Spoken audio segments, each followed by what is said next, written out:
I don't know, rigatoni? I'm not sure what who cares? No one called for a pasta type.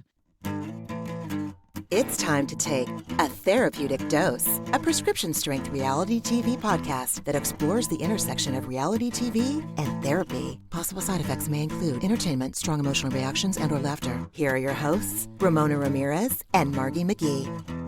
Hello, everybody, and welcome to A Therapeutic Dose, where we meet at the intersection of reality TV and therapy. I am Margie McGee, and with me, as always, is my dear friend and co-host. I am Ramona Ramirez, and I am very happy to be here. Hello. Hello. Hello. Shall we conclude our cruise ship Virgin Cruise advertisement and dig into this episode of Miami? Yes, It really was a full tour of all the amenities. So it was. Got a great look at what's her name? The Resilient Lady or something lame. The Resilient Lady. That's what she's called. Okay. That is what she's called. So yeah, let's get started. We are talking about the Real Housewives of Miami, Season 7, Episode 15, Birthday Blues Cruise. Oh. Yeah, we spent a very short part of a scene talking about the birthday, to name it all, whatever. This episode was a real departure from the full-on heaviness. Not heaviness, but just, it feels like the last couple of episodes has been very chock-full, and this one had a few scenes that were definitely not full gut punchers, but gut feelers, like like a therapist would tell you, or like a yoga teacher would tell you, place one of your hearts on your belly and one of your hands on your hearts and take a deep breath. That's kind of what it was. It was. I mean, the first half was like all fluff, which I was like, great. I'm happy. Everyone's making up and taking 80s aerobics. And then I did find it weird.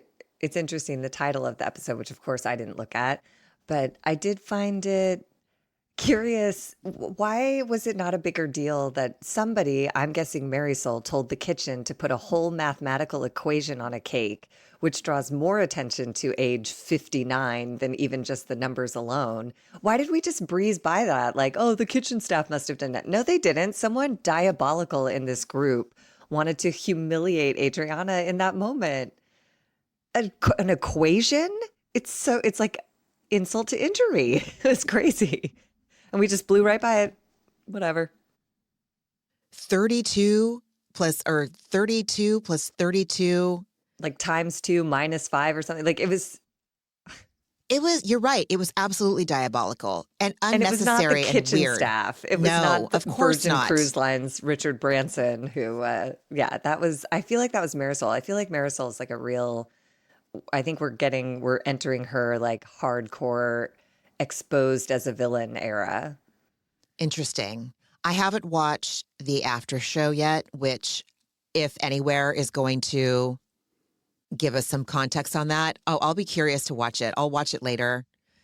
While I procrastinate editing, I'll probably watch it. JK. I don't have to procrastinate. But yes, or in the reunion, because it was disgusting. And see, I thought it was Julia. I mean, it could have been any one of them. That's the thing, is it's a true murder mystery. You know how on these shows they always have those like murder mystery evening events? Like this is a real whodunit because anyone could have pulled that shit. But it was rude. It was rude. It was cruel. Diabolical is the perfect way to describe it. And Adriana really handled herself well. She was like, well, I hate my age, but I appreciate the gesture. So bring on the dancing boys. Let's go. And was that a microphone that was gold or like a sugar cone with a blob of, I don't even know, or not a sugar cone, but a regular ice cream cone? No, I think they tried to turn a sugar cone into a microphone and it was a big old flop. It was gross. Yeah. Anyway, shall we? Let's do it. All right. So we're back on one of the decks of the cruise ship, and Kiki and Julia are sitting in the sun. Kiki went party last night and she is hung over. I love that. And I'm so sad there weren't cameras there to capture that because I bet Kiki is a good time. I bet. Agreed. Late night Kiki would be a blast to hang out with. Agreed. And then we cut to Larsa, Marisol, Alexia, Stephanie, and Guerdy taking the 80s VHS aerobics, which again, literally everything they did on this cruise ship, I was like, I would hate everything about being on a cruise ship. I hated the way Larsa and Stephanie were skipping down the mirrored hall because Stephanie, again, looked like she was completely out of her element by skipping. I guess when you think about Larsa Pippen also skipping, that's also completely surreal.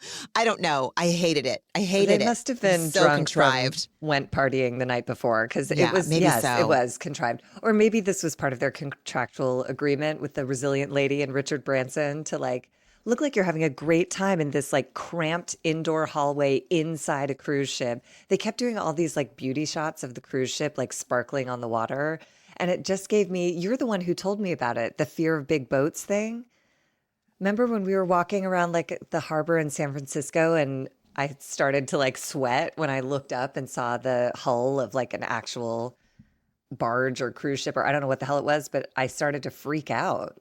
Like not full panic attack, but just sweating. And I was like, hey, I'm sweating. I think I'd like to move away. It's a real phobia. There is a subreddit that I'm in. Again, because like, why would I want to freak myself out? But I guess it's just like getting that weird physiological reaction. There's a subreddit I'm in called Thalassophobia, and it's all about being in the deep, vast parts of the ocean and getting that perspective. Like people that work on the barge ships, someone will take a TikTok of them like jumping in, and you see a tiny, tiny person next to a massive, massive boat, and it is the creepiest feeling. Yesterday, I took the ferry into the city and a barge came by us and it's just such a creepy feeling. Like I feel it in my calves right now. It's just such a bizarre feeling to be next to something that's that big. And a cruise ship is probably bigger than a barge. You know what? I've seen them in the Embarcadero in San Francisco. And it is so creepy. In fact, I went out of my way to walk down the pier to see a cruise ship that was loading people on it, just so I could get that creeped out feeling of being next to something so huge. It's spooky. It is like being on a roller coaster. It was like thrilling. And also I was like, I'd like this to be over at some point. It just makes you like want to throw up. Ooh, yeah, my hair just stood up on my arms. How crazy we are as humans. What is. We're wild. We're I think inexplicable. Occasionally we get perspective of how tiny we are. Like my sister was in the Navy and they had to jump off of she was on a guided missile cruiser and they had to jump off just as safety precaution. So if something were to go wrong, they'd had the experience of jumping off a giant boat. And she said she was fine jumping off the boat, but when she landed in the water and submerged and saw how deep the boat went under, that she started to have like a panic attack. And she was like, what? Because suddenly you get the sense that we're only seeing, again, the tip of the iceberg. And underneath is a whole other skyscraper plunging toward what? Nothing. We'll never know. It's deeper than we can ever get to. And fish have like lights biologically built into them down there. Like it's just so, I think occasionally something that big brings into perspective like how small we are. Anyways. Combining that with being in the ocean, in the water. Ocean, just honestly, terrifying. No, absolutely not. No problem swimming in waves on a beach that's like, you are in a city beach, not just some random beach I find. I need to be in like a safe ass beach. I need to see the shore. Like even when we had to, I've talked about it so many times, I should really bring this into therapy, but when we would go sailing with my dad, because he was a sailor and loved to take us out, and it was always miserable because he's also a grumpy person and there's so much to do on a sailboat. So when you're with a grumpy person, when there's a lot to do on the water, it's very stressful. But I was okay if we could see the shore. But in those periods, and even if I knew we were close to shore on either, like it's just terrifying. Suddenly you hear the water just going lap, lap, lap, lap up against your stupid wood vessel. It's like, this is a really bad idea. Whoever invented this was like, well, they were desperate. There weren't airplanes back then. It's fine. But like, the pleasure cruising thing is like not my gig. Dude, I can fly.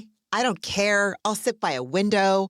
That is literally, I don't know why I have full faith in commercial airlines. As they always say, it's safer to be in the air than driving. You're so much more likely to have something horrible happen driving a car just because of frequency of being on the road, you know? So, yeah. Yeah. Anyways, how did we get from we both need to go to VHS 80s therapy. aerobics to 100%? I'm literally I just described like 10 new phobias and I need to go. The lassophobia. It's the lassophobia. Yes. And then there's another fear of things that are huge, like regardless of if you're on land or not. And that one's also real. Cheap thrills, man. Cheap thrills. Yeah. It's almost like a reverse. Like I get that fear of heights thing where like my knees go weak and I get a little dizzy. It's like the reverse of that, looking up and being like, whoa. Anyways, it's not literally, nobody called for this. We're done. Here we go. Nobody called for this. Right. So exactly. we're in this 80s class, which leads us into this fun photo montage of all of these ladies in the 80s. And Guerdy was like 14 and new to the United States and did not yet speak English. And I thought it was really interesting that in this moment in the episode, she says that with a laugh. She's like, haha, I was new to the United States and I didn't speak English yet. Cut to 30 minutes later. And it's like, it's her deepest trauma. She doesn't go by her birth name because of that era in her life. I was like, holy shit, we really do an amazing job at like masking stuff when we've been carrying it around for 40 years. Yep. Alexia was 21 and unknowingly dating a cocaine cowboy. Larsa was obsessed with Bon Jovi. We didn't get a picture of her or Marisol, who claims she worked out back in the 80s, but I don't believe her and I also don't care. They did flash a quick photo of Marisol in the 80s, but she was wearing a leotard that said the 80s on it. And then underneath was a producer note that said not the 80s. Because obviously you're not going to have a leotard on that says the 80s, like when you're in the 80s, just like the phenomenon of yacht rock wasn't called yacht rock in the time of Steely Dan's height. History lesson, so... it was coined later. Like Marisol, you weren't going to wear something that said the 80s in 1984 in your leotard and leg warmers. I'm guessing she wouldn't provide them with a picture from the 80s because I bet she hadn't had her nips and tucks in a way that her she face liked tweaks. Yet. Yeah, exactly. Yeah, and we didn't see Larsa. And Larsa, no. God. We saw Bon Jovi. I was like, no thanks. Larsa V.1, Larsa 1.0, I mean. Totally different girl. Stunning. Unrecognizable. Maybe that was her. Yes. Yeah, and her voice was different, honestly. If none of you have watched the early seasons of Miami, post-haste, y'all. Post-haste. She's like a bass. And now she talks like this. It's crazy. Yes, exactly. Yeah.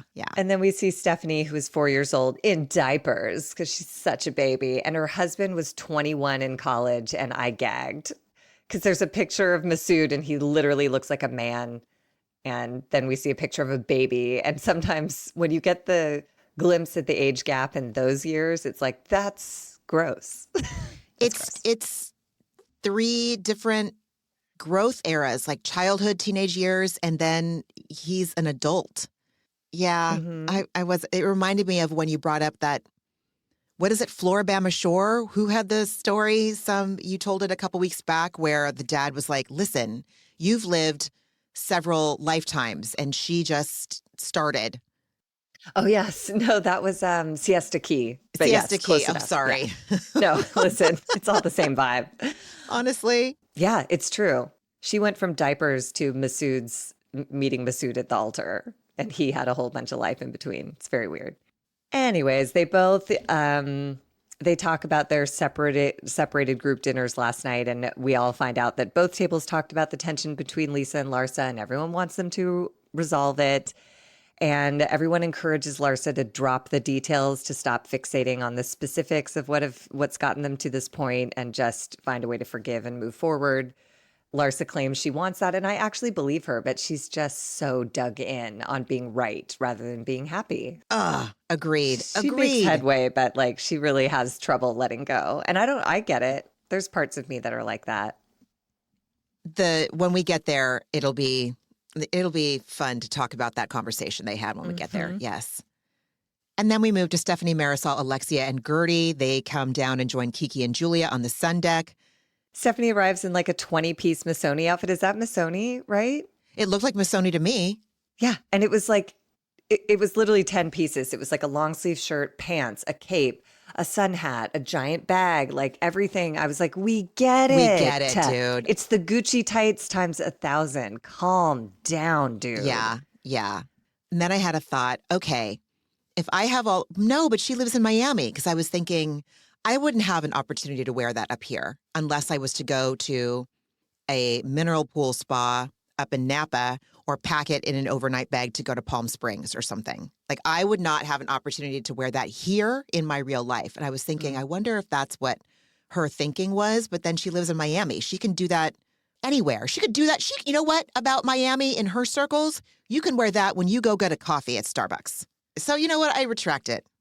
Listen, she's just always in costume, always. There's no difference between like 80s yoga and this look. It's like, this is a girl who's going to the sun deck look. It's like, who are you? I don't know who you are. But we do know who Kiki is because she spreads her legs and puts some sun on her vagina. I love her so much. I do too. I do too. And then Kiki and Julia talk a bit about Adriana being sad about her birthday coming up. And Julia tells us that Adriana does not want to be celebrated. And yet no one listens to that boundary, as we find out. And Adriana arrives and she's struggling. We can tell she's struggling. She's very quiet. I've been there. Yeah, she sits down separated from the group, arms crossed, and just pouts. And like, yeah, she's not having it. No. But again, let's remind ourselves they're on the ocean. Like if you're hungover, seasick, and in the midst of birthday blues, like.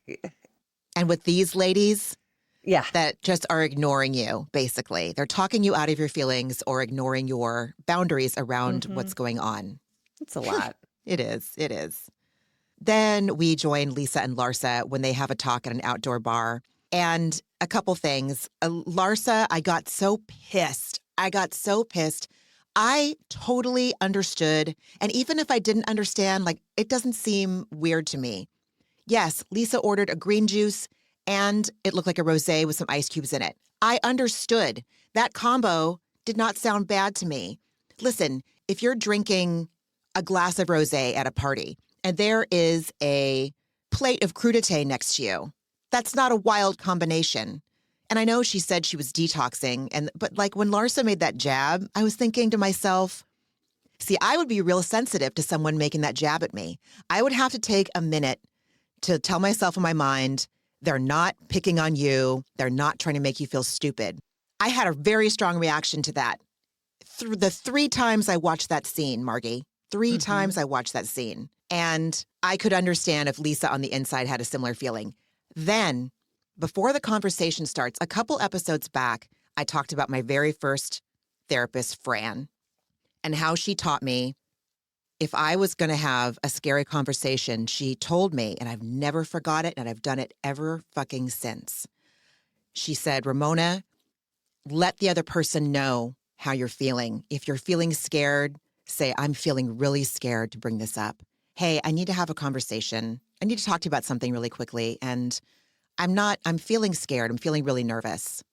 And she said that it would let the other person know that I was coming from a place from me and not wanting to attack them. Or, it would disarm everybody and hopefully let down my defenses and let the other person know they weren't in danger. This confrontation, I was coming in as much peace and love as I could be at the time. And I've never forgotten it. And Lisa admits to Larsa that she's nervous and has anxiety about this conversation. And I was so fucking proud of her. And the thing that I saw in this conversation, and I would not be surprised if you had the same experience watching it, Lisa was 10 times more vulnerable than Larsa was willing to be, or I wonder if she's even able to get to that level of vulnerability. I don't see that in her. And I was I was proud of Lisa in this scene, like I have been in the last couple episodes. Lisa has handled herself so well. She handles herself well again later when Alexia tries to come for her.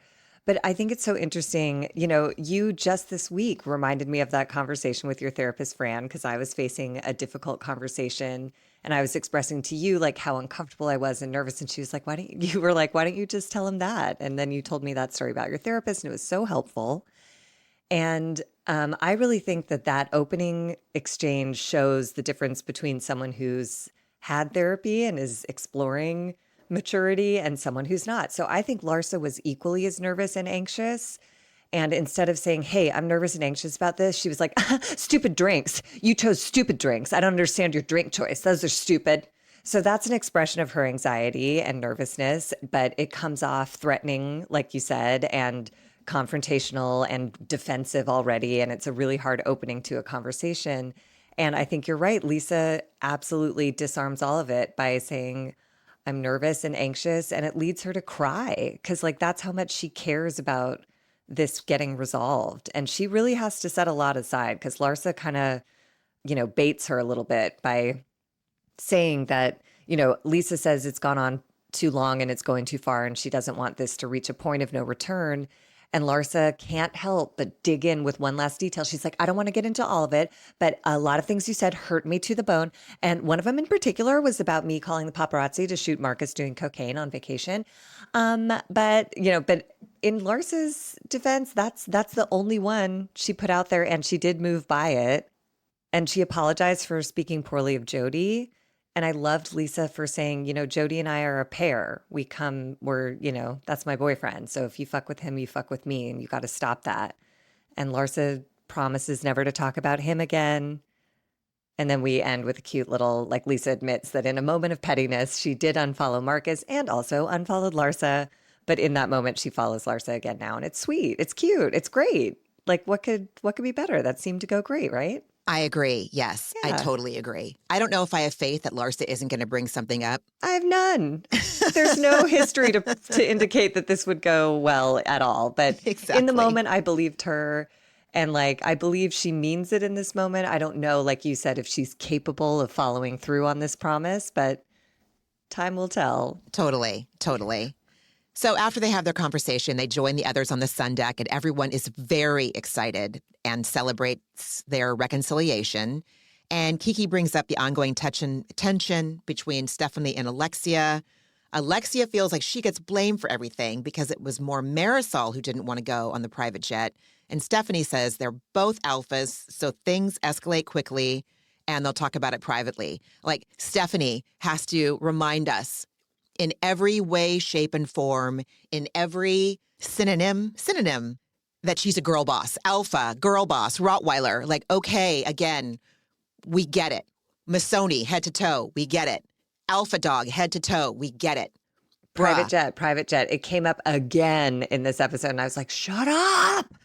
If you have to scream it from the rooftops every time, again, it just reminds me of, wealth whispers and Money and talks, money wealth talks. whispers. It's Yeah. like, dude, just be Just chill. be it. Just be it. We'll get it. Yeah. If it's authentic to you, if it's natural to you, we're going to understand. Calm down, dude. She's so insecure. Holy shit. And who isn't? I'm insecure, but, like, I don't overcompensate for it the way she does. And it's so uncomfortable. And it makes me want to put my arms out. Like, no, stay away from me. I don't trust you, dude. I don't trust you. I That's think what it's I'm hard saying. to find something to trust because I swear more than insecurity, it's an identity crisis. I don't think she knows who the hell she is. I really Yeah. mean it. I think she went from wearing diapers to walking down the aisle to Masood. So she never had a chance to figure out, what do I like? What do I do? What interests me? So she's trying to attach her identity to, I'm a boss. I'm Masood's wife. I'm the girl with the private jet. I'm the one who has all labels and you can see them when I wear my clothes. Like, it's just, but who, like with Kiki, I want to be around her. Like, I know what she is. I know what I'd be getting. And I think it would be a blast. And honestly, like, same with, like, Alexia, Larsa. I don't know if I'd want to spend as much time with them, but at least I know who they are. With Stephanie, it's so creepy because I have no sense of what she really loves, what really makes her angry. I cannot get a read on her at all. So it's weird. And just saying you're an alpha I don't see that. I honestly Dude. don't see that. Yeah. Most alphas have friends. And you have only your husband and you've been afraid and avoidant of making girlfriends. So weird. And your new coworkers. I wonder if Larsa and Stephanie hang out in the off when they're not filming. I don't know. I don't think I could see it. Hard to picture. So when Adriana excuses herself to run to the ladies, the others decide they're going to give her a cake and request male strippers at dinner tonight. I don't think the strippers ever came up, did they? No, they were just the dancing boys, Oh, like got it. after she wiped the frosting off the cake, like a parade of boys with their shirts unbuttoned came by. But it was not, it was no Magic Mike. Then we're at spa day that Marisol has arranged for them at Redemption Spa. She rented the whole spa. Well, maybe Bravo did, but I believe Richard oh Branson my was God. like, if you want this to Ramona. be on your show, here's how this commercial gets made. Oh my God. But they did have run of the spa, which looked really fun. And I love Kiki because she immediately does an obstacle course of the 100-degree hot tub into the 50-degree plunge pool. And she's just like skittering around, going to lay on the hot marble. And like, I was like, that's what I would do too. It's a fun playground for middle-aged ladies. It's so funny when she was in the hot tub, like one of the individual hot tubs, she's like, I feel rich. And I totally get the obstacle course thing. I have this thing, this total fear of lack. And I have to remind myself of this every time it comes up for me. And I've talked about this in therapy so many times. So I don't know what I would classify my upbringing as. Probably middle class. It was, God, I don't want to say it was, I would say middle class. That was the height of my upbringing. So I have this thing still, and when I could label it in 12-step rooms, when I would be working on my 4-step or something, and like what fear is this igniting in me? This is something that a sponsor would say, this is fear of lack. And I was like, oh, that makes so much sense. And here's how it manifested just recently. Oof, can't believe I'm going to admit this. I'm going to admit this right now. We went to a spa when we celebrated our 10-year anniversary. We went up to wine country and we had massages. And then we went to like the spa similar to where they were on the Resilient Lady, the Redemption Spa. And it was based on a Roman bath ritual. And you do all the stations, just like Kiki was running around to. In my mind, I'm like, well, I don't know when we're going to do this again. So when we're going to have an opportunity to go to a spa like this again.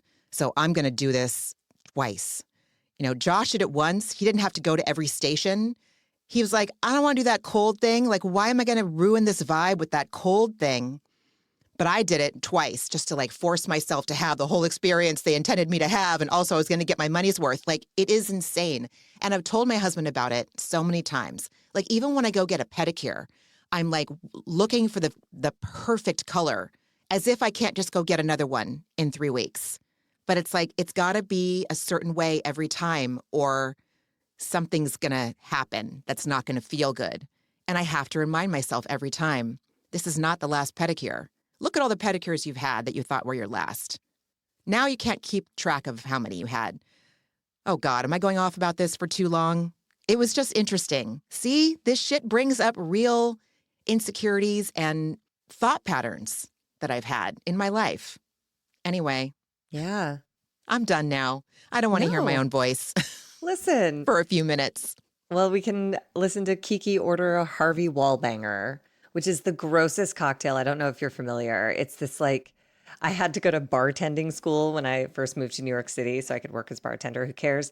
And Harvey Wallbanger stuck in my head because I had the same reaction. I giggled because it had bang in the title. And I was like, haha, that's hilarious.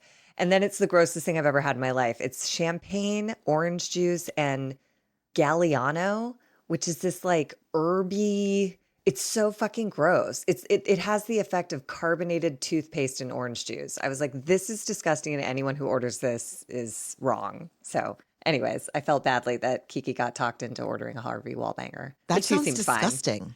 It is disgusting. I don't understand the appeal. I would love for someone to explain it to me. But maybe it's just a cilantro thing. Like, I love cilantro, but other people say it tastes like soap. Maybe Galliano is just like not for me. I don't know. I thought I thought it was just orange juice and vodka. But there's another word for that, right? Orange juice and vodka? Screwdriver. Screwdriver, Maybe Jesus. it is orange juice, vodka, and Galliano. All I know is it's that big, tall bottle of ass. And it ruins everything people put it in. Fascinating. In my opinion. Then Adriana arrives, followed by Larsa and Lisa, who show up holding hands, and everyone's so happy. And then Julia massages Larsa's feet, saying that she's got the most famous feet in America in her hands. And Kiki's impressed with her two-hand technique. And we get a really intense sound effect in Kiki's confessional when she, does the gesture of two-handed, whatever. You guys get it. Anyways, Thank you.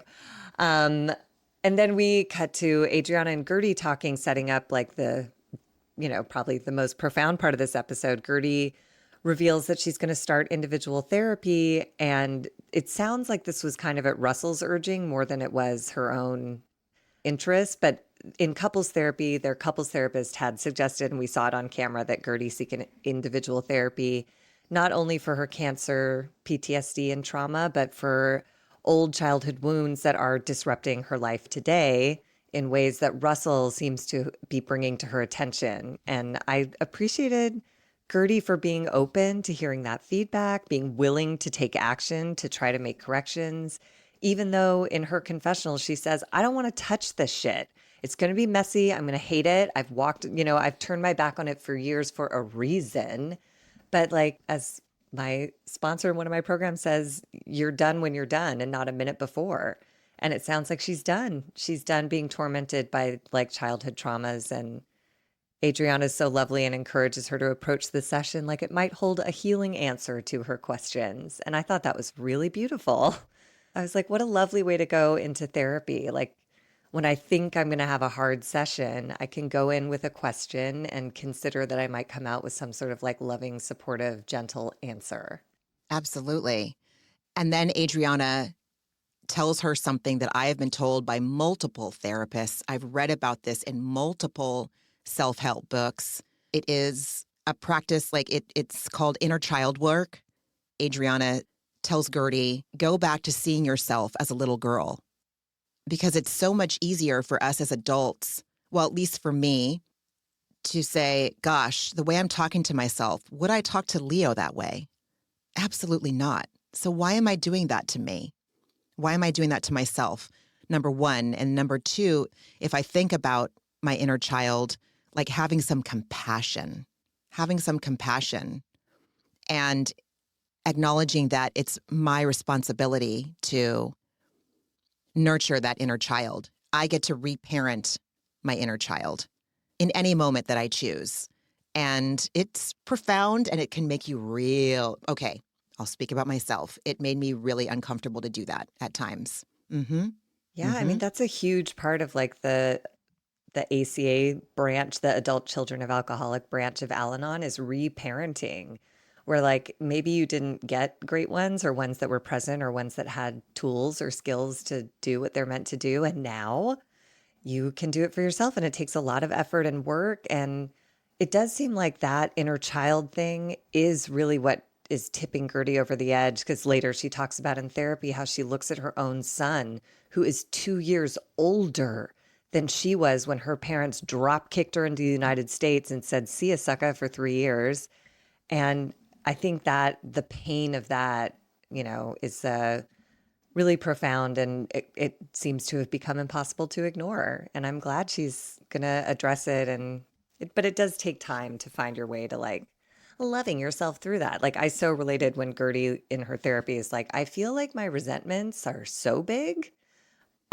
Like I might explode the whole planet. So, Been there. Yep. And I loved her therapist for being like, we'll walk through that at our next visit. Time's exactly. up. Exactly. So yes, Guerdy says, in response to Adriana telling her to go back and see herself as a little girl, Guerdy says that will be hard. She's avoided it for good reason for a long time, but she's resolved and ready. And I would say that maybe saying avoided, I think a more compassionate way. And again, I had to learn this. Everything I do in my present life as an adult that makes me feel bad, that I self-inflict at this point or carry into my relationships, is a coping skill that's no longer serving me. So she didn't avoid it. This is how she's gotten through till now.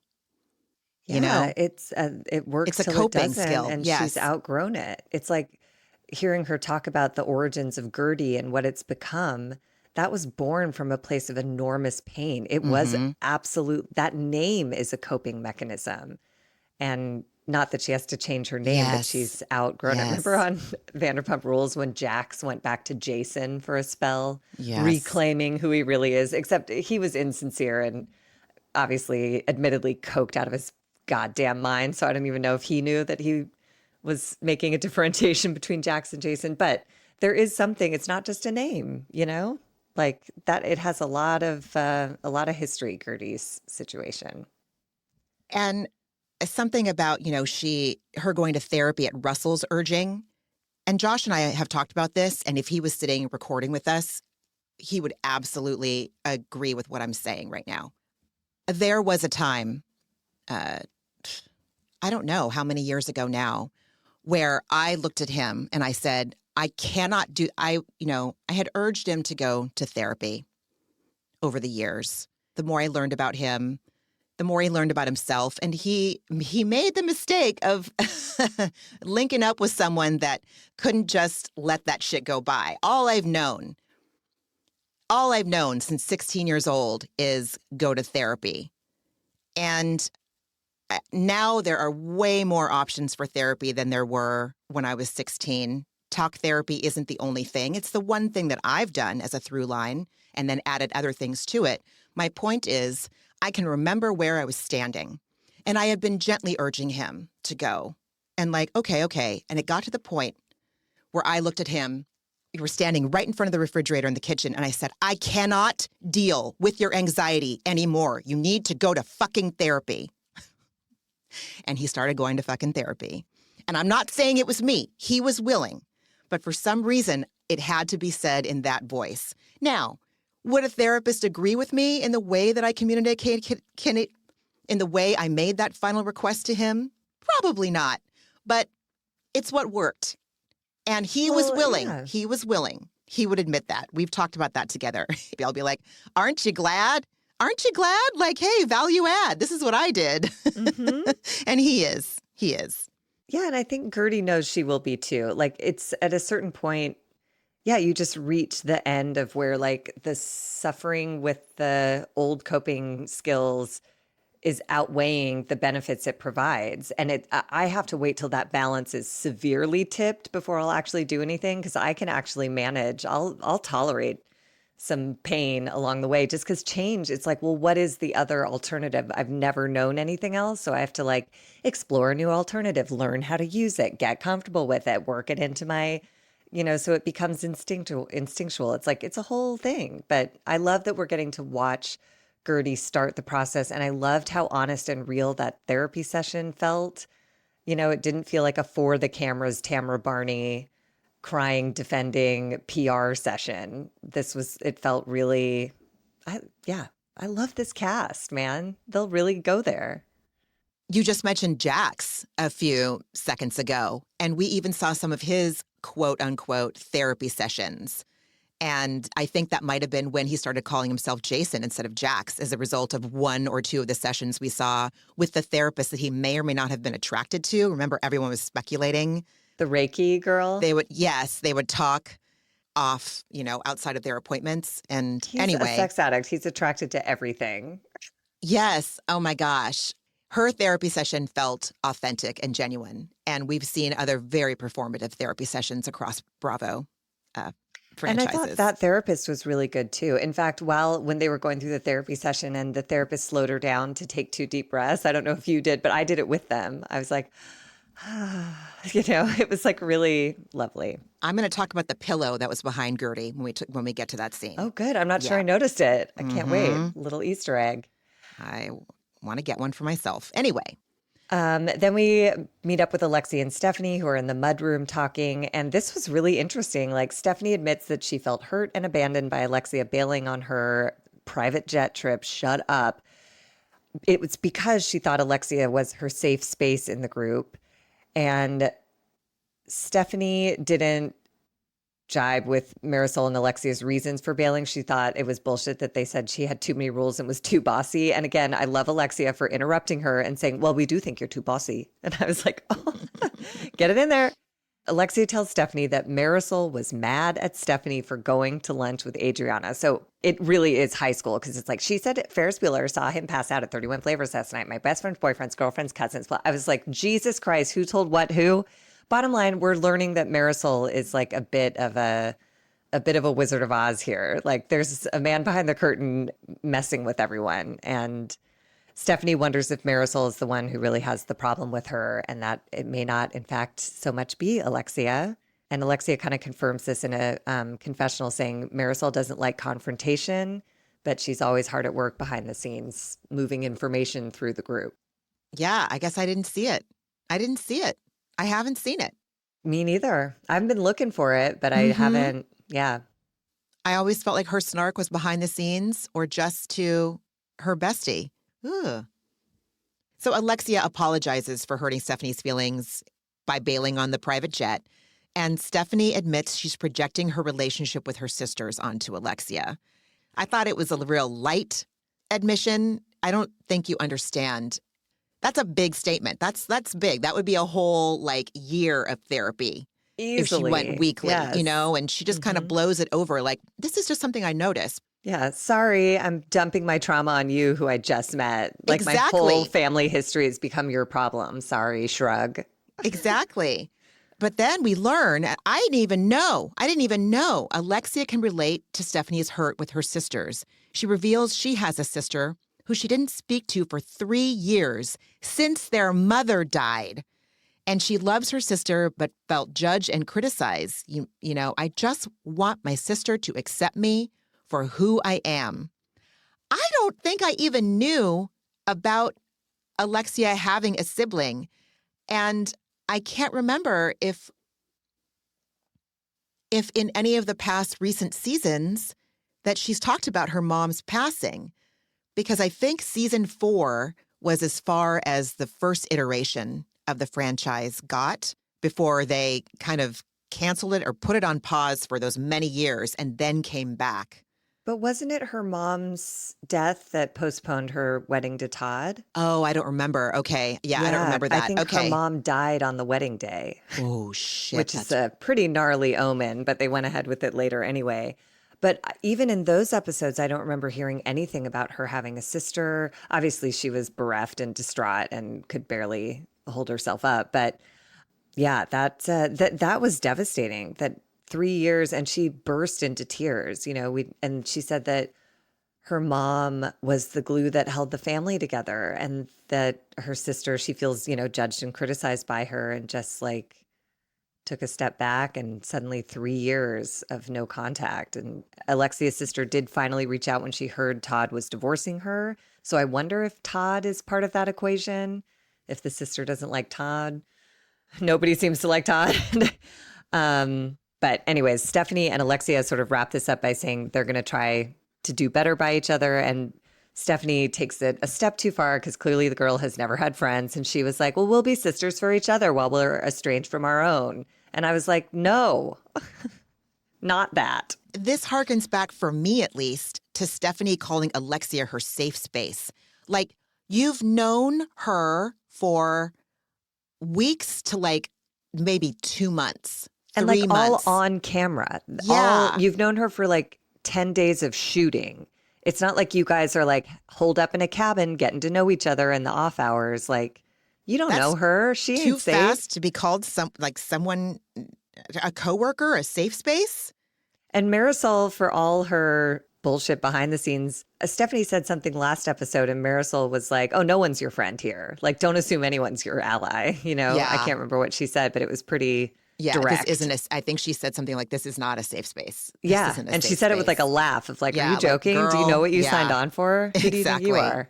Exactly. Oh. It made me wonder, considering this friend group that you've just ventured into, a safe space, the part of me that's critical of Stephanie makes me just want to go, ugh, you don't have any fucking friends. And if you knew what it took to create authentic, vulnerable friendships, you'd know that it's not, you can't force it, dude. You can't force it, or it feels like she's trying to love bomb almost.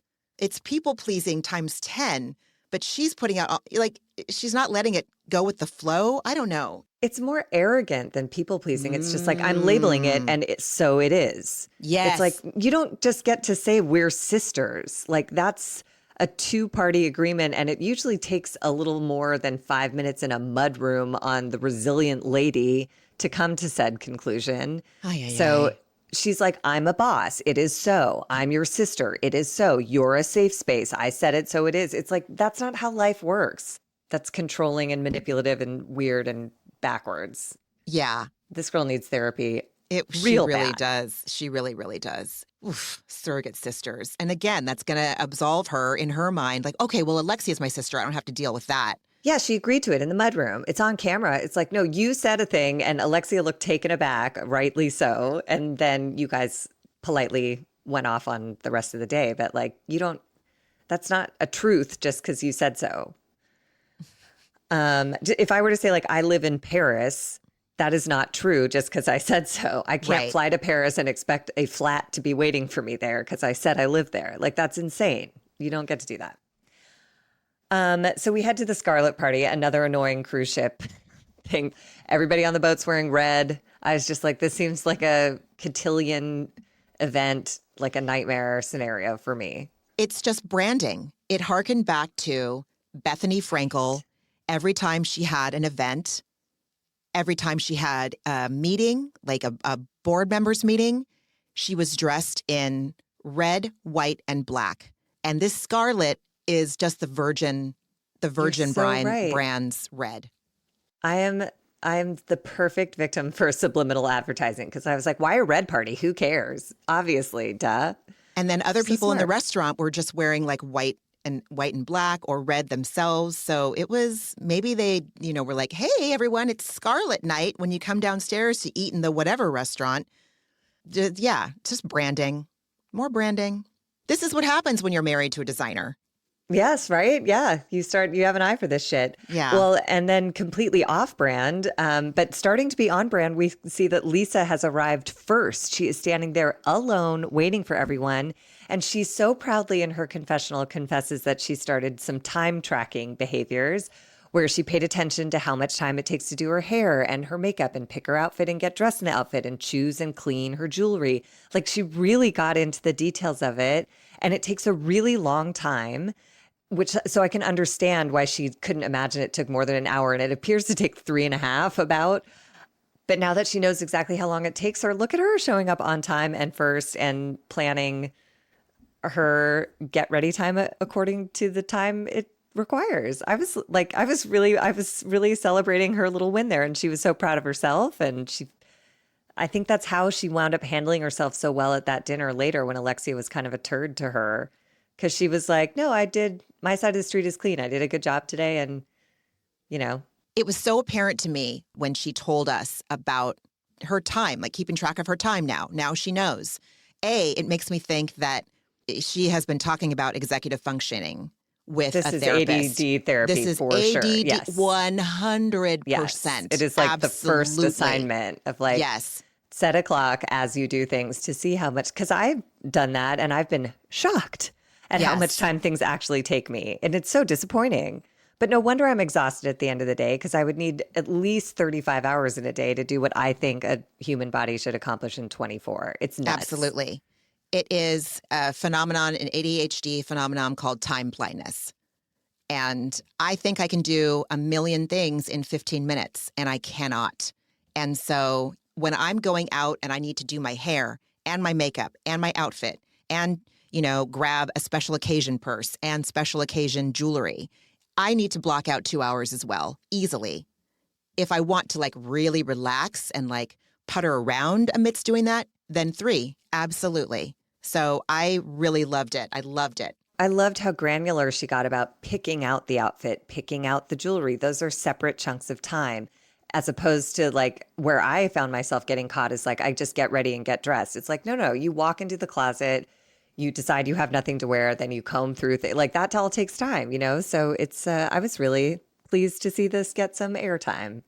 It was amazing. It was amazing. Learning things from Lisa Hochstein. And she's learning things from therapy. Oh my And God. Yes. you see how bright and energized she is by it. Like Yes. that's what I hope Yeah. the takeaway is from like, for people considering therapy. It's like that's what it can do for you. You do the hard work, you do the tedious bullshit of like, how long does it take me to pick out jewelry? Who fucking cares? But look what happens on the other side when you've done it and you feel good about yourself and like you're on time and it feels like it's something that's possible for you, not just everyone else. Yes. And it just goes to show someone might guffaw, like, you need 3 hours? Yes, I am neurodivergent, you motherfucker. This world of getting ready in an hour or 15 minutes, whatever, that might work for other people who are neurotypical. I have to work so hard to fit into a neurotypical world. It is exhausting. It's But even absolutely without a exhausting. diagnosis, like let it take 3 hours, like it doesn't have to be justified. It's just like, I need 3 hours to get ready, I'm just period. saying, if in Yeah. response to someone that's like, oh my God, you're going to start getting ready now? Like, yeah, I am. So that I don't have to be freaked out And or be rushed. late and be rushed. Right. And ADHD is also a huge component of it is dopamine deficiency. It is chemical. Your body does not create as much. And so you're constantly looking for those dopamine hits. And she experienced a dopamine hit when she said, oh my God, look what happens when you're earlier on time. You get to sit wherever you want. And that really, she felt in her body how good it feels when you get to do something even seemingly small like that. So she'll remember that feeling for next time. Ooh, that felt good. I'm going to do that again. Yeah. And that's where it like starts building exponentially on itself. Like the first few rounds of this shit is really hard. And then when you start to reap those rewards, like you're saying, you start to pursue them. It's worth it to put the energy into tracking how much time it takes to park the car and feed the meter or valet or like what, like it starts. Then I know to allow an extra 15 minutes. And like, then I don't walk in apologizing. Yes. Oh, there were so many tidbits in here amidst these like not too deep scenes. It was great. It was great. I So was going to Guerdy, ask you what yes. you thought of Guerdy's full face covering headpiece. Again, they're on a cruise that didn't really leave the area of Miami from what we got, the way it was described to us last week. Like we're just going to be going around Miami.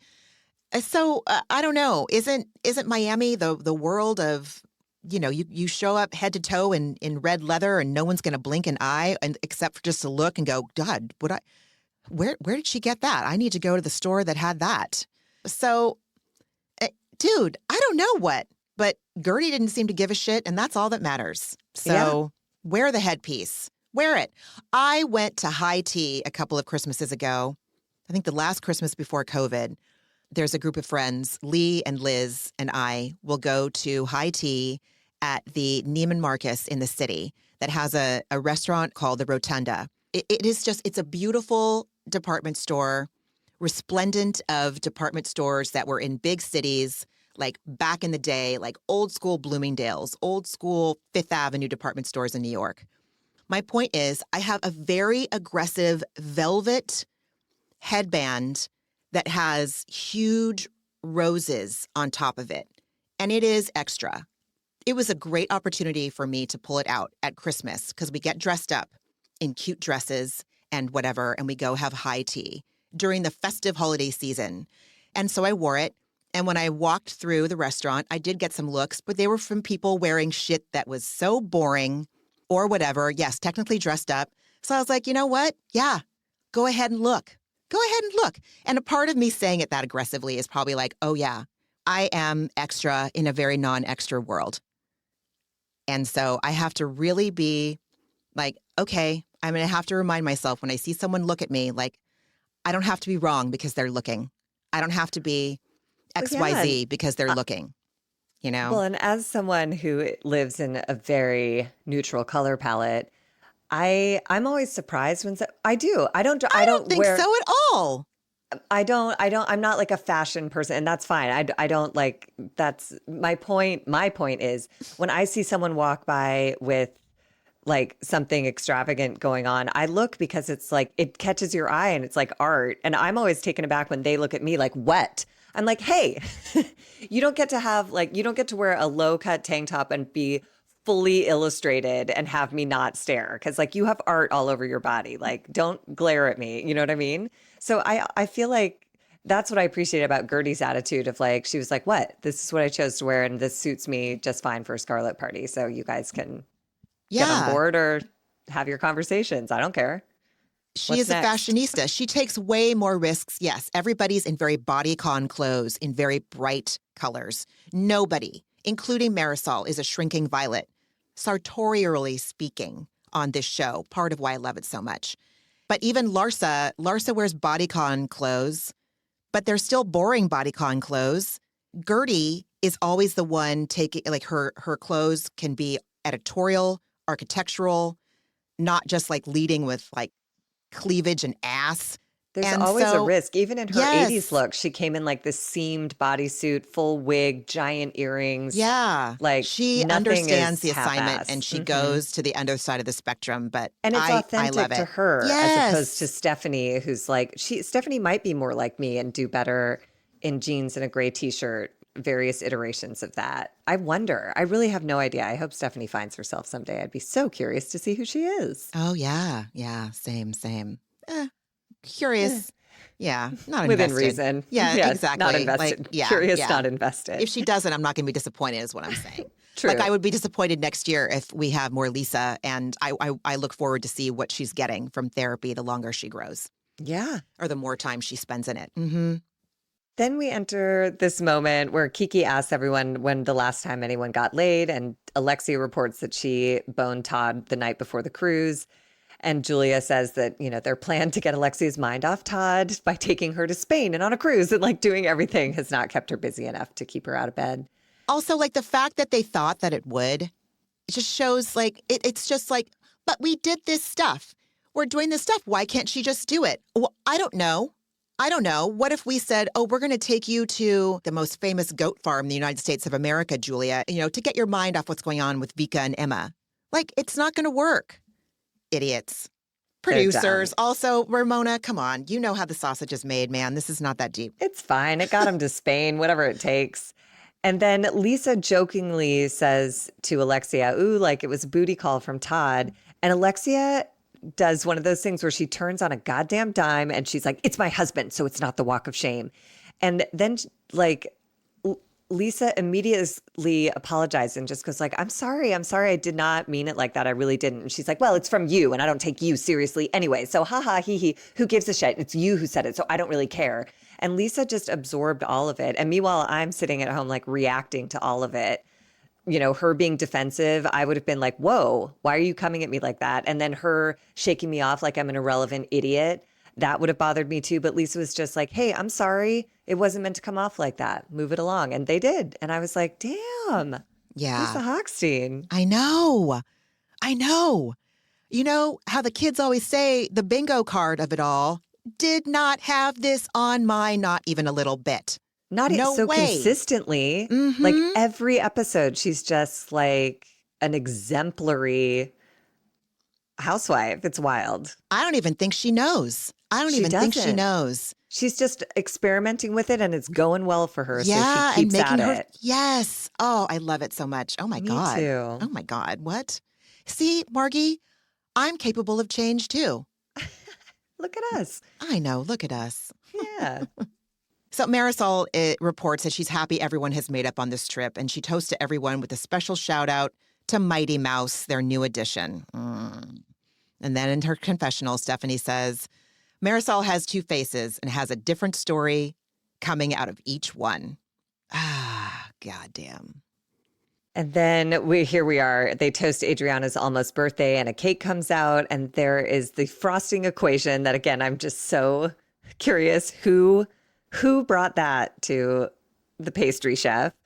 But the equation adds up to 59, which is Adriana's age. And God bless Lisa. She's like, why are we pouring salt on the flame?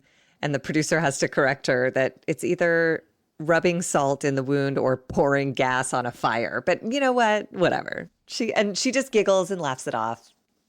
I do this all the time, and Josh laughs at me, and it is really funny. Like, I'm like, dude, you're on a thin rope. And he's like, it's thin ice. He's like, a thin rope? What is that? And I'm like, well, it could tightrope? work, you know? No, like you're hanging by a thin rope or you're Okay. hanging by Thread. yeah, you're hanging by a thread, but I said a thin rope, but you're walking on a thin rope. Maybe that's what I said. He's like, dude, you're walking on ice, thin ice. And I can't help it. Like I literally make those, I don't get them right. And it is the funny. context clues made it make sense. 100%. But I did think it was funny that the producer was like, what are you saying? Exactly. And this is where Adriana says that she does not like her age, but she thought it was nice that they did something for her. And then she proceeds to wipe off the equation that revealed her age. The dancing boys come to the table and then they go to the Scarlet party and dance around. And then Stephanie says nautical Steph is ready to get back to regular Steph.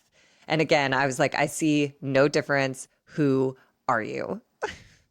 Nautical Steph means you're a sea, and regular Steph means you're a land. Okay, whatever. She doesn't see where she is. It's fine. It's fine. I can't expect everyone to know who She's they are. almost 40, dude. It's hard to watch like a middle-aged woman grasping for identity. It's kind of tough, but Just to go back a few beats to Adriana hating her age but appreciating the gesture, I can absolutely see me going off the rails into a major shame spiral and not. Okay, so what I saw Adriana do, she made a choice. She made a choice to not just like delve into a pit of shame. This was a big ass dig. If she was going to get pissed off or storm off from this dinner, this would have been on paper a very valid reason to do so and real cruel behavior on her castmate's part. yeah, righteous indignation. That is the death of my ass. So she made a definitive choice. Whether we saw it on camera, she made a definitive choice. And I was like, holy shit, could I do that? Could I do the same? To not just get super offended, go into a shame spiral over the fact that they made that fucked up equation, 32 plus 32 minus 5. Like, that's so fucking rude. That's so diabolical, as you said. But instead, she just was like, I appreciate the gesture. She made a choice. Nope, I'm not going to do this. Jesus, fucking poetic.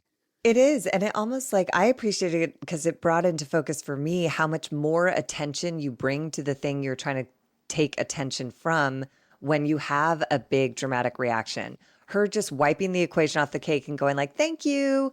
The editors obviously didn't fixate on it because I was just like, who wrote the equation? Who spent the time to figure that out and take it back to the kitchen and tell them to draw it on a cake? Rude. But she was just like, whatever, fuck off, guys. Let's go dance around. Who cares?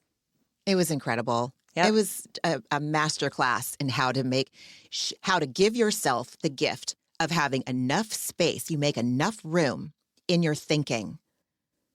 Like, okay, I'm having a strong reaction to this. Oh shit, I'm about to go to shame. What's it trying to tell me?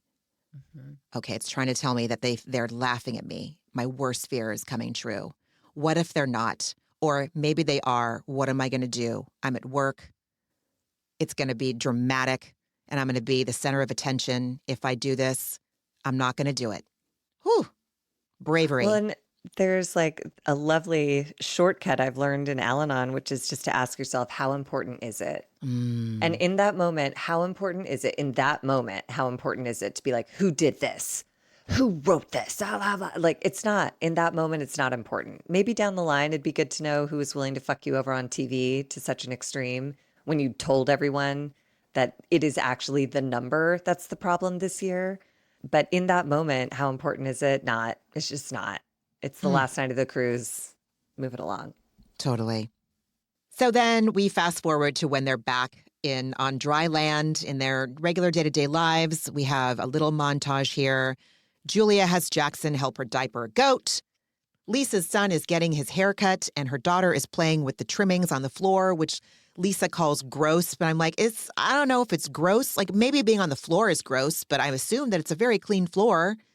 You know, I can't imagine that Lisa doesn't have regular housekeeping coming and sweeping the floor. And it's annoying. Like, I personally wouldn't want to get hair all over me and have it tracked around the house. It's like glitter, like hair trimmings. Like, it's very hard to like get off your clothes and face. So anyways, But her daughter doesn't know that. She's a kid. Like, you know what I mean? Exactly. She's just Exactly. like, Gross look, doesn't this is mean fun. anything. No. Exactly. Yes. Yes. And oh my God, I'm so obsessed with Kiki's daughter. So I Kiki's driving know. in her car and her son won't answer her call. And her tiny daughter in the back seat goes like, Shamar is kissing a girl. And Kiki goes, how do you know that? And she just smirks. This like little 4-year-old, 5-year-old baby in the back seat is like, ooh, it was so cute. I remember before I had Leo, I was probably pregnant, and my sister would always tell me, like, little kids are so funny. And you're like, how are little kids so funny? This is why. They say things that are hilarious. And with total authority, as if like she's in Shamar's like social circuit and knows this to be a fact. It's so cute. And Kiki was so charmed by what she said. And it just made me think of all the conversations that I still have with Leo, where I just am like, tell me more about this. Like, you don't want to say that was so funny. You just want, like, keep going. I need to, like, open the vault. What else are you going to say right now that's going to crack me up? It was adorable, dude. Love that scene. Loved it. And then we hit our meat and potatoes. We have Russell driving Guerdy to individual therapy. And God, I just love the two of them. Me too. And she gives him a big kiss in the car goodbye. And you can tell that she's like nervous. It's like a little kid being dropped off at their first day of school because it's a big step. And Guerdy says she's ready to address her issues. And she tells the therapist, I should have done this long ago, but it's never too late, right? And I love this therapist. She's like, so what brings you in? Just gently opening the invitation, and Guerdy goes straight at it. And this is how I approach therapy too. Like, I go in being like, here's what's the matter. And I'm at a total loss. Help. And Guerdy says it's suppressed emotions from her childhood trauma disrupting her current adult life. And she's just survived cancer. And that has not brought relief in the way that one might expect. And Russell has been pointing out to her where her reactions, that they might be coming from something deeper than actual current circumstances. And I loved the therapist's next question asking about her sleeping and eating patterns. And I love Guerdy for being like, I can eat, no problem.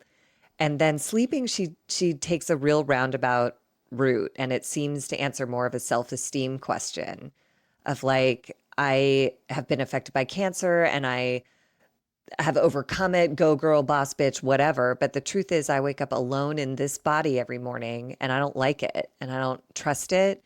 And, you know, the she's in remission, but like her recovery is only just beginning. She beat it and now she's alone. Because it's true. Like when someone beats cancer, most people around them go like, yay, it's over. But the person who had it is looking at scars and adjusted body and that terror at all times of like, that happened without my knowing it. Is it going on right now? Like, what the fuck is going on now? I didn't see that shit coming and it almost killed me. Like, how do you move through a day? Like, of course she's traumatized. How do you go to any doctor's appointment without that experience? You know, you go to the doctor, and it's fine. One day you go to the doctor and it is a literal life or death prognosis. How do you go to the doctor after that and not have that? I don't even know if any amount of therapy, tapping, EMDR, psychedelics, I don't know how any of that could penetrate it. I don't know. Just like Jesse in Summer House, he's in remission. They find a lump and then they have to wait. And they know the worst case scenario that could come out of that. It's 50-50. And he's lived through, and Guerdy has lived through what it's like to get the worst of the 50%, you know? And you are like, Jesse, you know, is a problematic individual who's hopefully on his way to growing up over the next 10 years or so. But that scene, it was like days before his 5-year appointment where you get kind of an all clear breath of fresh air. And he found a fucking lump. And I just remember, you know, those cameras in the rooms capture him crying on West's shoulder. Because, like, how could you not? The last time you found a lump, it led to you being hospitalized and on the verge of death. And here you are on the eve of the 5-year mark where everything feels like it can open up for you again. And unfortunately, in Jesse's case, if people didn't watch, it was not anything of interest. But like the terror I would never not feel a lump, I'm sure. I would be one big phantom lump without the help of therapy, at least. Yeah. So the therapist asks Guerdy for her earliest memories and what about it? What about those memories are traumatic for her? Guerdy explains that she was brought to the United States at the age of 9, left by her parents with strangers, even though they were family members. And she was told to just be quiet and you get what you get. And she spent 3 months inside as she and her brothers waited for papers that would allow them to attend school. And it felt like a prison. I was like, what did we do wrong? And she was sobbing when she said that. Yes. So several things. A, this is exemplary of that thing where the adults, like, they knew because they're grown-ups and they have the ability to reason. They knew this is going to be the best for Guerdy and her brother. But when you don't explain it, when you don't know how to explain that as an adult to a child, because the child, and I'm speaking from my experience and from therapists telling me about this is what happened, because a child can't, for a child to think that the adult in your life who is the sole one responsible for you because you cannot take care of yourself, if the adult is doing something that is making you feel that scared and that bad, that must mean that you're the one that's causing this. That's the only way the logic works. There is no reasoning in a child that's like, okay, well, we're in a real hard situation in Haiti, so that's why my parents are doing this. That's why they're sending me here. You don't reason like that. You're like, I must be bad, and that's why I'm here. And that is just, it takes years to untangle. And not that the biggest traumatic chunk can't get, once you start talking about it, that's a freedom in itself. That's an unburdening in itself that causes relief and a palpable shift in how bad you can feel. But I'm still unraveling it. It just reveals new things. It doesn't feel as bad as it did when I first started unraveling family trauma. I don't know that it ever, quote unquote, goes away. It's just a reframing, and it's taken me years. Yeah, it was really, really brave of her.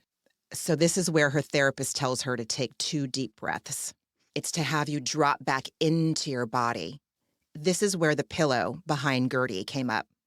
So the pillow says, way to ground yourself. I don't remember all 5 of them right now, but one of them was like putting your hand on your heart or your belly and then taking the deep breaths. My therapist, still to this day, will tell me, go take a hot shower or a cold shower. Go grab a cold can of fizzy water from your refrigerator. Hold it up to your neck. Just something that will shock you back into your body and out of your brain when you're in that loop of trauma or bad feelings, just to like bring you back to yourself. And it is so simple, but it literally calms down your amygdala. And there's another nerve center in your brain that starts with a V that I can't remember the name of, but it Vegas? Yes, it's that one. And so it is a physiological way to bring yourself back into your body. So we saw it all, dude. This, like Stefan said, this episode had everything. Yeah. The breathing part was interesting. When I first went to therapy, I would talk about things at such a rapid pace. My therapist would literally interrupt me and say, hey, breathe. And then I would go like, anyways, blah, blah, blah. And she was like, breathe. Like nobody taught me how to breathe. Nobody taught me to wash my face before I went to bed. I was raised by parents who did the very best they could with what they had. And I actually, like I said, I actually mean that and believe that now. But there were so many things that like therapy was a whole education for me. Like I didn't know what a deep breath was. That seemed indulgent. Who has time for that shit? There's like too much to do, too much to get through. We're on task here.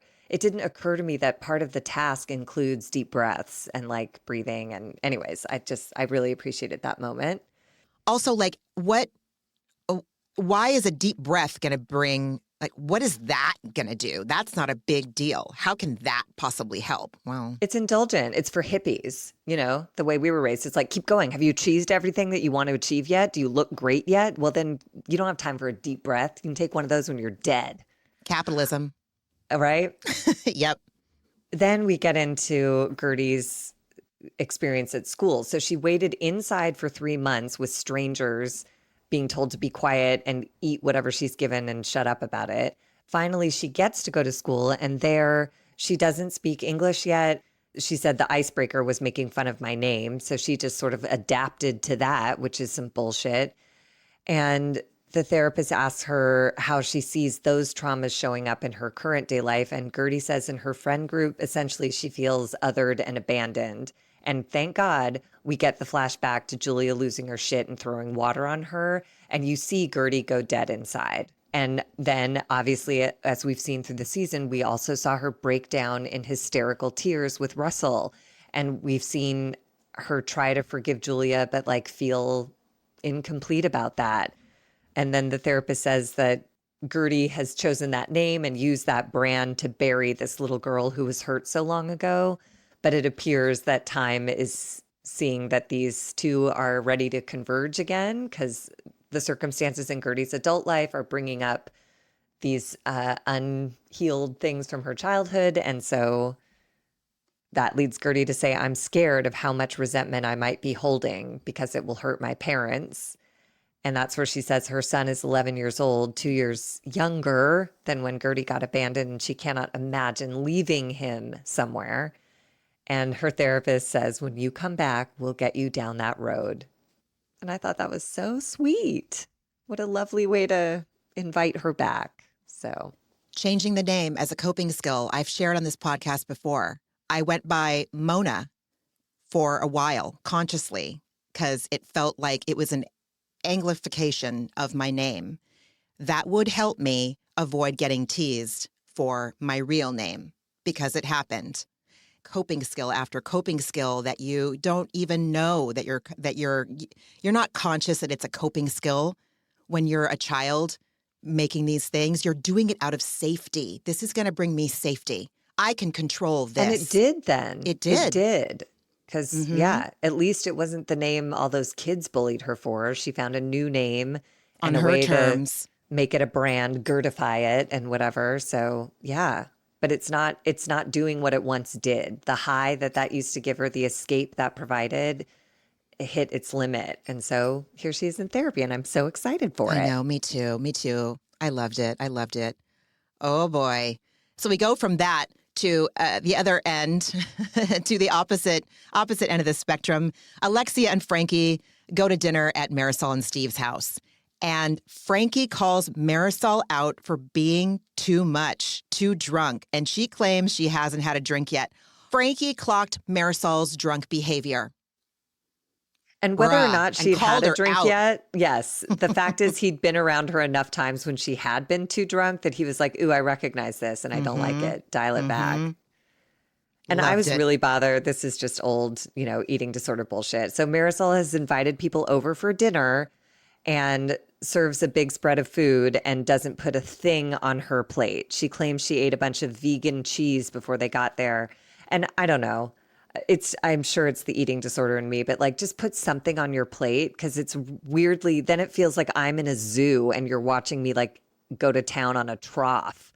It's like just participate in pushing shit around on your plate at least. I just thought that was such a weird power move of like, I already ate, so I'm just going to watch you guys. It was wild. Like, I know she's a vegan because here's the thought process that I went through. Because also history of eating disorders and disordered eating. Paying way too much attention to like what people are putting or not putting on our plate or in their bodies. Exactly. Like, I shouldn't care. And I always watch what the housewives are eating and how they're eating it. Are they pushing it around on the plate? So even if she did have food on her plate, I might have also watched, was she just pushing it out around, or was she actually eating? So I thought, okay, maybe Steve made sauce, which, by the way, looked freaking delicious. I was like, oh my God, I want that delicious, yummy sauce, creamy red sauce on some big old fat pieces of, I don't know, rigatoni. I'm not sure what who cares? No one called for a pasta type. My point is, so I thought, okay, maybe she's not eating a non-vegan sauce. And Alexia's like, you don't even want salad? And she's all, no. And oh, God. Yeah, dude. And it's a power move because you've invited people to your home. you can have a vegan option if the cream sauce is not vegan. Like, it's just a really weird thing to do to like, and then basically she just put Alexia on blast and was like, so Frankie, who's sitting right next to you, have you told him about you and Todd being back together? And Alexia obviously looks shaken. And she's like, well, we're trying to, slowly introduce this back to the boys. No, I haven't really talked to them about it. And she tries to make it seem like the boys are fine with it, but it doesn't appear that they really understand what's going on at all. And again, let's remember that Frankie was the one who was traumatized by Todd moving out in front of him, moving out all of his belongings, and this poor kid just was standing there. And then Marisol claims that she's concerned and that Steve is also having whiplash from the experience of seeing Todd be so rude to Alexia, and now she wants them to be excited about their reunion. But again, maybe I'm just like, maybe I have a lens on this from the beginning of the episode where I'm like, is Marisol a devious behind the scenes monster? And this sure seemed devious, to invite people over to dinner, not put a piece of food on your plate of any sort, and then call out your friend for dating the man who just traumatized mere months ago the boy sitting at the table beside her. It seems pretty vile. Pobrecito Frankie. Every time I think about it, I'm just like, oh, pobrecito. Yeah, I wonder, is this producers? Is this Marisol? Is this Marisol and producers? But yeah, you're absolutely right. And also, here is an episode this season in which we can compare, again, Marisol to Sutton. Because I don't know if you saw the big gallon jug of the ruby red ocean spray that made an appearance. Yes. Hilarious. So tonight was ocean spray being mixed with vodka, because I think we saw a Kettle One too. And again, because I qualify for Al-Anon, I am paying attention to other people's drinking. I thought of Sutton, who is our, taking her inventory, but she's the alcoholic on Beverly Hills, Ruby Red. Marisol, taking her inventory, she's the alcoholic on the Real Housewives of Miami. What are her drinking patterns? Ruby Red. It made me laugh. Yeah. I stand by, though, like, the difference is Marisol's personality doesn't change when 100%. Yes. She's kind of a dick either way, but Sutton becomes something very dark and terrifying. Speaking of becoming someone you're not, we next stop in with Stephanie, who is cosplaying as Boss as she's prepping with her team for the Christmas party. Good Lord. Then she's invited Adriana to sing at the event because she claims that she's a woman who supports other women and blah, blah, blah. And then Stephanie and Adriana sit down to have a drink, and Adriana starts talking about how she's sponsoring some international artist at Art Basel. And Stephanie, I thought this was nice, noticed how much Adriana lights up when she talks about this and how happy she seems talking about art, and that she hadn't seen that sign of her in a while because she's been sad and down, certainly on the cruise. And I relate very much to Adriana's explanation here, where she says she's sensitive. And so all the fighting and discord going on around her, probably in addition to her upcoming birthday, put her in an upset headspace and shut her down quite a bit. But I did note, obviously, in all caps, like, Adriana declares herself sensitive and Stephanie doesn't say a word. And meanwhile, we're to believe that's the reason she doesn't talk to her sisters. I found that just curious. And Adriana noted that she's a sensitive artist type. Mm-hmm. Name one creative who isn't sensitive. Again, as the young people say, I'll wait. Because guess what? As much as sensitive and over-emotional people get vilified or are the butts of jokes, you going to get a song that makes me cry without being sensitive, a musician being sensitive who wrote it, a book that's going to take you on a ride. You're going to get that book without being sensitive, someone sensitive writing it? No. Art that changes you body, mind, soul comes from a sensitive fucking person, right? For the most part, don't you think? I definitely think so. That's why I think it takes a lot more courage than people give credit for to be an artist. I agree. You have to lean into that side of you, and you have to capitalize on that side of you, and it's really, really challenging. So, yeah. Yes, and it is because the ones that really move us and change us make it look so easy. Just like, you watch the Olympics and you're like, God, they make it look so easy because their whole body, mind, soul is that. That's it. So someone watches James Gandolfini acting on The Sopranos, and he made it look easy. So you believed if you saw James Gandolfini on the street, you would just be like, that's Tony Soprano, not a man playing Tony Soprano. Because he make it look easy. Sensitive, emotional people do that. It's an asset, God damn it. I will not let people talk negatively about sensitive people. Stephanie, I'm done. End rant. End rant. Yeah, but it was just so weird that she blew by it here. Yeah. Yeah, you're right. You're right. Anyway, Stephanie tells Adriana, here we go again, that Alexia told her that Marisol is upset because Stephanie and Adriana had lunch. And Adriana echoes that is a very high school, very immature response. And basically, the takeaway here is that Marisol is behind all of the gossip, that Alexia has acknowledged she is Marisol's mouthpiece. We get a big flashback sequence showing all of these rumors that had been started that Alexia acknowledges were all sourced from Marisol. And Marisol didn't say a one of them out loud on camera or off camera to anyone, but deployed Alexia to do her bidding. And Adriana reminds Stephanie that Marisol used to run a PR company and knows how to manipulate people and information. And that is where, to me, the episode should have ended. But it ended on Stephanie bringing up her stupid plane again, saying, how mad are you that you didn't go on the plane to Marbella when I had given her the seat next to me? I was like, nobody cares, nobody cares, nobody cares, nobody cares. Please shut up. And she goes, I have a message for her. If you're going to come for me, you better hit a bullseye because when it's my turn, I don't miss. And I was like, I don't know what you're talking about. And if this is private jet related, I don't care what you're talking about. But I think the takeaway is that Marisol is kind of a dirty bird behind the scenes. So that's all I got. When Stephanie made that concise little threat at the end, it just reminded me of Heather talking to Shannon. If you ever come for my family again, blah, blah, blah, blah, blah. Like, how many times did the two of them practice what they probably perceive are going to be mic drops? How many times did they practice that in front of the mirror? Come on.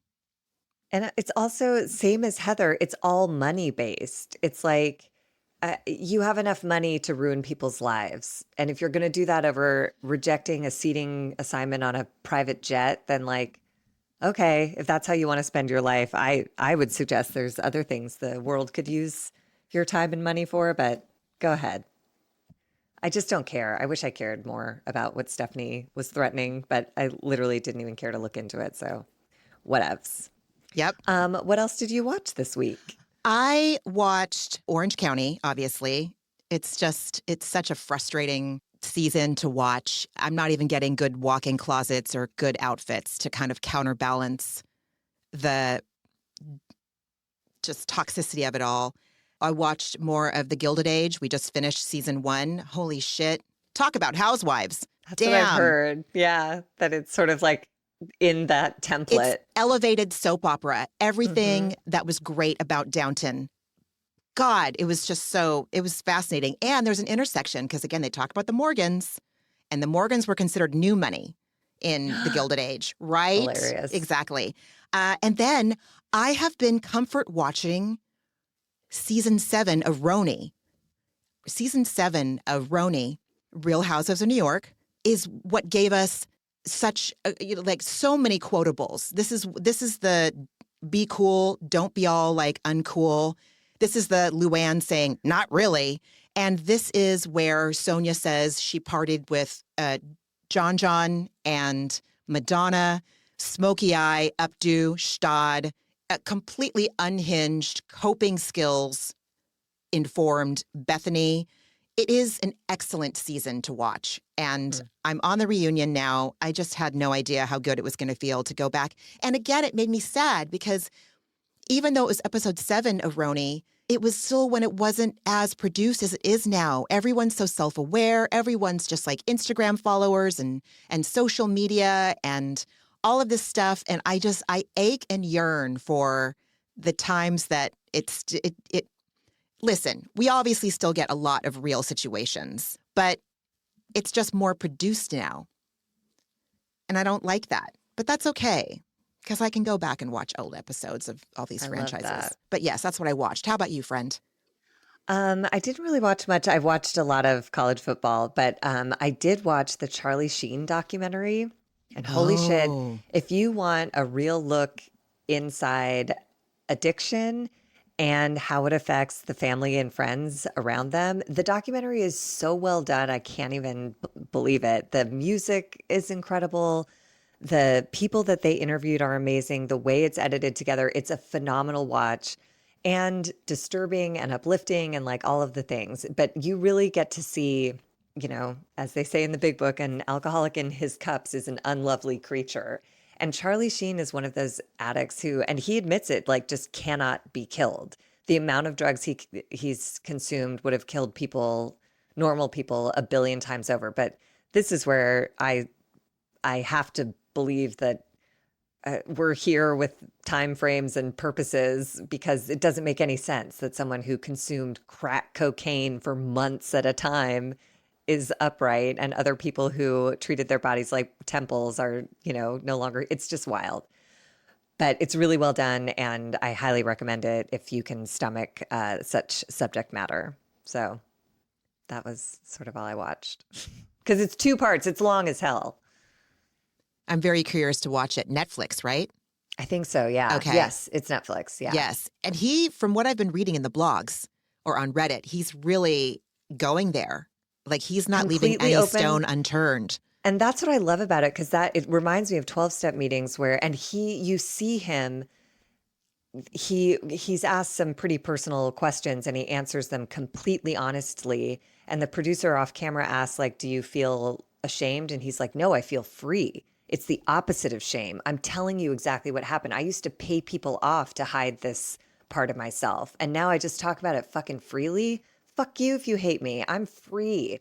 I was like, oh my God, what a great example of like the torture of keeping secrets and the utter freedom of telling the truth. And yes, you lose some people in your life, but the ones who love you, the people who are interviewed in this, his dad is not interviewed, but there are people who just love him so purely that in spite of addiction, obviously they take space when he's active.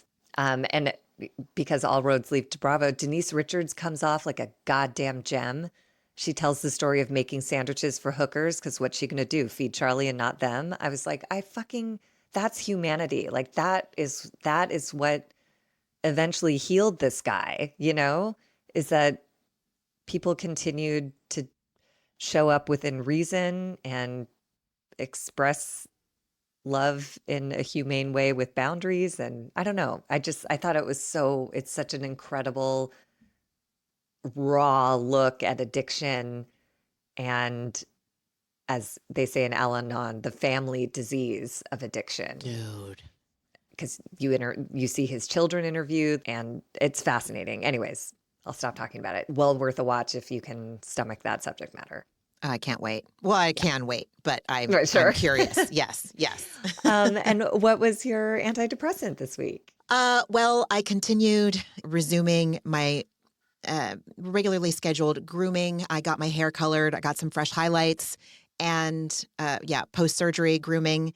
And I went to this really interesting thing yesterday. I don't even know how to describe it. I went into this beautiful room with one of my dear friends and, 25 other people. And we sat in these circles in this really comfortable, sumptuous room.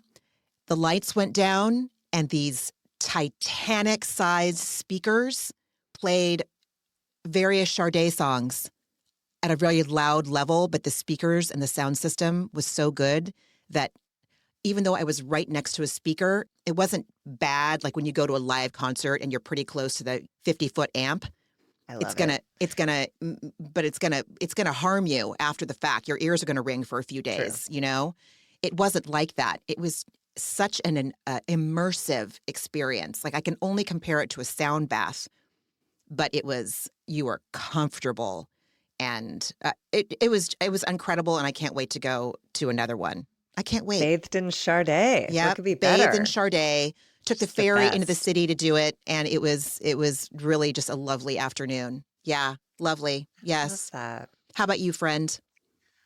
My antidepressant this week was I got some phone time with family this week, which was really nice. I haven't seen them in so long, but I'm going to get to see all of them in December and I can't wait. But I got a random call from my aunt who I don't know what is going on with me, but I'm feeling this like urgency to tell people like how much they mean to me and how much I love them. I guess because everyone's getting old and that's happening. And I just want to make sure I've said it if I have the opportunity. And she had called the wrong number and I answered because I saw it was her. And I was just so excited to tell her, like, she's the one who I stayed with when I first graduated college. I lived with her for 3 months out of college while I saved money to get my own place in New York City. And I just got to tell her like how much I loved her and how much I learned living with her and how much I appreciated how much she trusted me in her space. And then she was confiding in me about like, she was telling me, she felt some urgency to tell me. She's like, your 50s and 60s are your best decades. So I'm on the precipice of launching into those. And she was like, you try too hard in your 20s and 30s, you work too hard in your 40s. And she's like, I wish someone had told me.